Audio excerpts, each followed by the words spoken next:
Welcome to Behind the Trigger. We're going to be comparing 4 AR-22 rifles.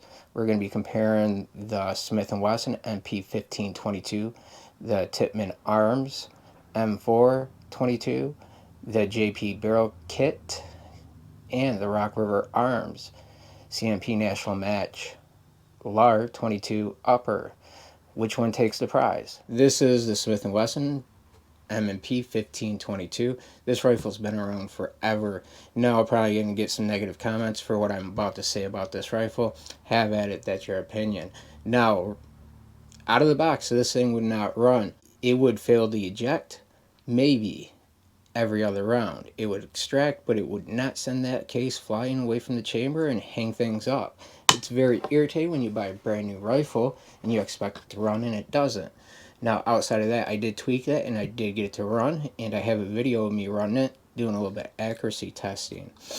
Now, comparable to the other three rifles that I'm going to talk about in this video, this trigger has probably the heaviest and the worst trigger out of them. And this is probably the least mil-spec out of the other ones also. Just because the upper receiver is molded one piece, so your buffer tube, it's part of your receiver, so guess what? You can't switch this out. You can switch out the buttstock, and you can switch out the handguards. Certain ones will work. If not, they do make adapters to it.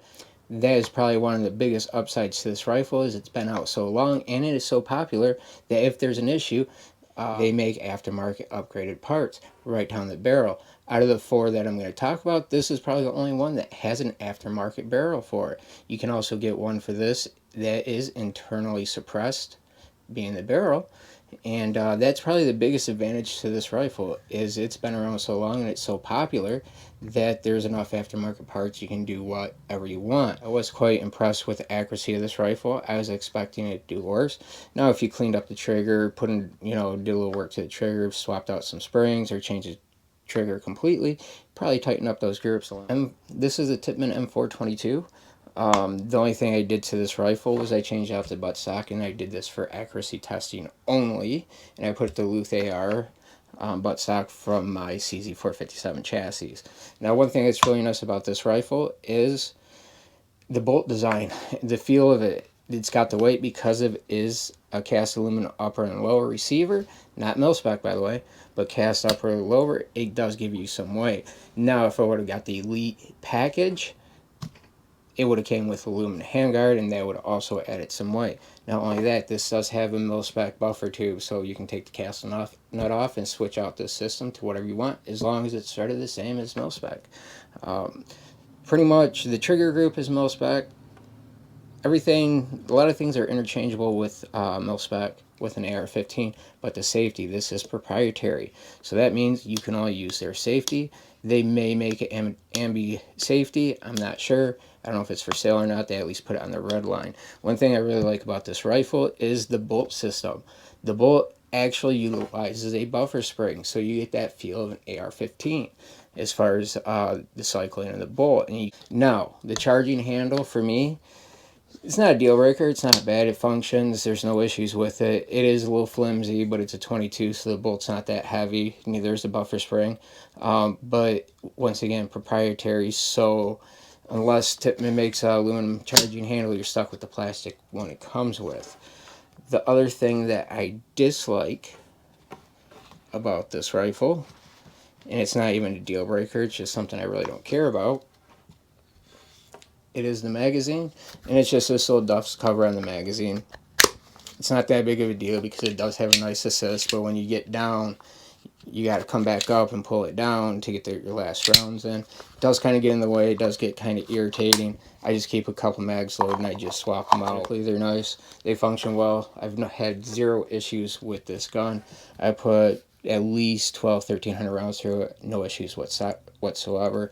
Thing runs good. The trigger, for a factory trigger, it breaks clean. It's not bad. It's right around mil-spec. But this is a fun little gun. It runs really good, and surprisingly, it's pretty dang accurate. Definitely take this one over the Smith & Wesson MP-15-22. This is the JP Enterprise barrel kit. Now, their barrel kit, all it comes with is literally the barrel, the bolt, and the charging handle. What's really nice, this charging handle is aluminum. The bolt is well made. It's similar to the Nordic Arms and the Rock River, with one side benefit. They actually milled some weight off the skirt of the bolt to where it's lighter, and it actually cycles a little bit better than the Rock River. I actually, for the video, when I was doing accuracy testing, I actually used my precision built lower, and that has the Elfman 3-gun tactical trigger in it. That is a nice break. It's a nice clean braking trigger. Overall, this thing performs really well. Outside the barrel, bolt, and charging handle, everything else is mil-spec. This one right here is actually my precision build. This is my Rock River Arms LAR-22 CMP national match. This barrel is heavy. This is a heavy barrel. It is 20 inches, same as the JP Enterprise. It utilizes a mil-spec upper and a mil-spec lower. This thing just runs really good. This one in the JP does not run as dirty as a Tippmann. The Smith & Wesson, I don't know. I don't have many rounds through it. I probably won't. I just don't like the feel of the rifle. But this right here, I've ran a lot through it also, and it runs really well. The only problem I have is once in a while, when it gets dirty, I get light strikes, and that could be because I have the Elfman tactical trigger set pretty low, and that's only when I run it fast. This and the JP Enterprise is probably the best trainer. When it comes to accuracy, I'm going to have to go with the Rock River Arms CMP National Match. This thing, it's a tack driver. I've shot this probably more than the other rifles, and I have shot some really, really good groups with this rifle. So this, as far as accuracy goes, this probably takes the cake. All around, probably the best one, believe it or not, is the Tippmann M4-22. That not only is that rifle accurate, but it runs. It's got a decent weight to it, and you can change out a lot of parts to make it fit your needs.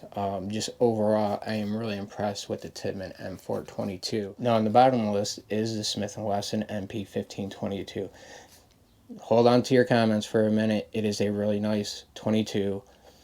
But the problem is, for me, it's way too light and it kind of feels like a toy. If you like what you see, hit that subscribe button.